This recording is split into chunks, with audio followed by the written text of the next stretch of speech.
Spring training is off to a red hot start down in Bradenton, Florida. The vibes around this Pirates team are as good, if not better, than they have been in a very long time. And a large reason for that is because they did exactly what people asked of them during the offseason. People wanted more offense, and they got that when it comes to guys like Brandon Lau, when it comes to guys like Jake Mangum and Ryan O'Hearn, and a guy who just officially signed on Monday afternoon in Marcell Ozuna. People wanted them to have an identity from the coaching staff down, and they got that early in the offseason when the team handed the reins over to Don Kelly and allowed him to create the coaching staff in his image, bringing in guys like Tony Beasley, like Chris Negron, like Bill Murphy, who's the new Pirates pitching coach. So there was a lot of excitement built up over the last 4 to 5 months, and that is carried over into the opening week of spring training. Now, there's not much you can glean from the first week of spring training, especially because position players didn't have to report until Sunday night. So you haven't even seen the full squad for more than 2 days at this point, and they haven't played a single preseason game to this point either. So again, the lessons learned are very minimal in the first week. But there were two things that happened that caught my attention and I wanted to talk about. And one of them is the thumbnail to this video, the title, probably the reason that you clicked on it. Batman is back. The Pirates have brought in AJ Burnett to simply be a mentor for the Pirates' young pitching staff. Anybody who paid attention at all last season and this offseason knows that the 2026 Pirates are going to live and die on their pitching. So I love the fact that Don Kelly invited AJ Burnett, a pitcher who was a big part of their rotation the last time they went to the playoffs in 2015, and the first time that they were able to get to the playoffs in this century in 2013. I love the fact that he's in the building. Now, is it anything that's going to drastically change the fortune of the Pirates in 2026? No, it's not. And nobody is going to be able to say that with a straight face. But this is what good organizations do. They bring back important and impactful alumnus to teach the next generation of Pittsburgh Pirates.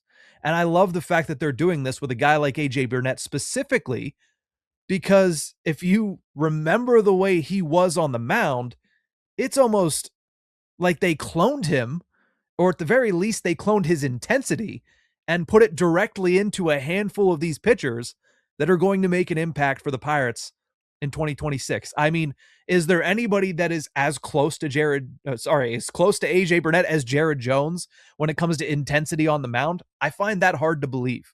Jared Jones is an absolute bulldog on the mound, and so too was AJ Burnett. Bubba Chandler, when he got that cup of coffee, he made sure that he was himself last year.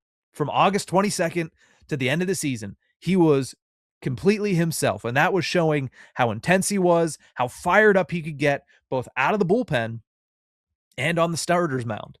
Isaac Matson is, in a lot of ways, similar to AJ Burnett. And then, of course, you look at a guy who is extremely intense in Paul Skenes, trying to lead this fairly young pitching staff.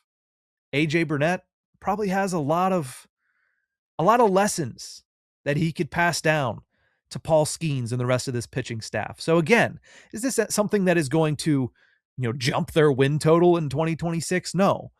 But it's one of those small things that good organizations do that add up over the course of time. This is not the only time we're going to see something like this from Don Kelly, because it fits the mold of what Don Kelly feels like. It feels like he is a guy that honors the history of the organization and wants to learn from the history of the organization. And that's what he's doing by bringing in AJ Burnett. I love seeing Batman back, and I hope we see him during the season as well. I hope we see him come to Pittsburgh, because the last time I can think of AJ Burnett in Pittsburgh on the field at PNC Park is in 2023, when they had a 10-year anniversary of that wild 2013 wild card team. So I love the fact that they brought AJ Burnett back. And again, it just continues to build what has been a really good offseason when it comes to building momentum for 2026 for the Pirates. But that wasn't the only former Pirate that showed up at Pirate City this past week. Jacob Stallings came to Pirate City, and not just in a mentorship role. He was hired by the Pirates to be a special assistant for the season in 2026. He's going to help out with the catchers, and that's obviously a positive thing because this is a guy that won a Gold Glove in 2021. This is a guy that can help sharpen those edges for Henry Davis, who had taken drastic steps forward, and he himself was able to get Gold Glove consideration last year. Now he's going to get a little bit more help from a guy that's been there and done that. That's great. Not only that, he's going to be helping out Joey Bart. He's going to be helping out Rafael Flores. He's going to be helping out Andy Rodriguez. Overall, he's going to be able to share what he learned becoming one of the best defensive catchers in the league over the past handful of seasons.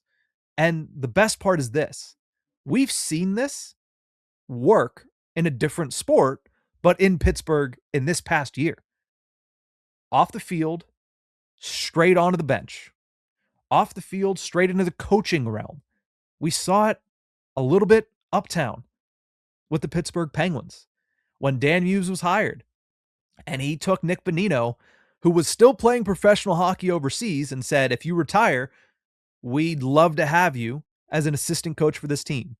That's worked out for the Penguins, and I have a hard time believing it's not going to work out for the Pirates as well.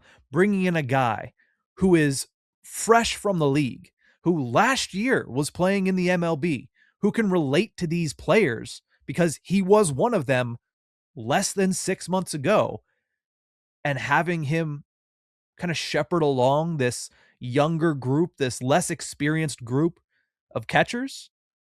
Again, another smart move by the Pirates organization.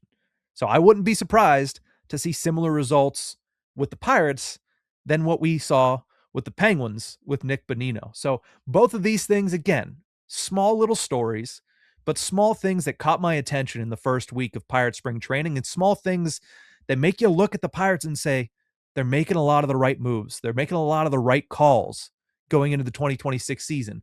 And the excitement just continues to build. But that's going to do it for this video. Thank you guys so much for tuning into this one. Remember, if you enjoy these videos, to like, share, and subscribe, as we'll have more Pirates content throughout spring training and the 2026 season. But that's going to do it for this one. We'll see you guys next time.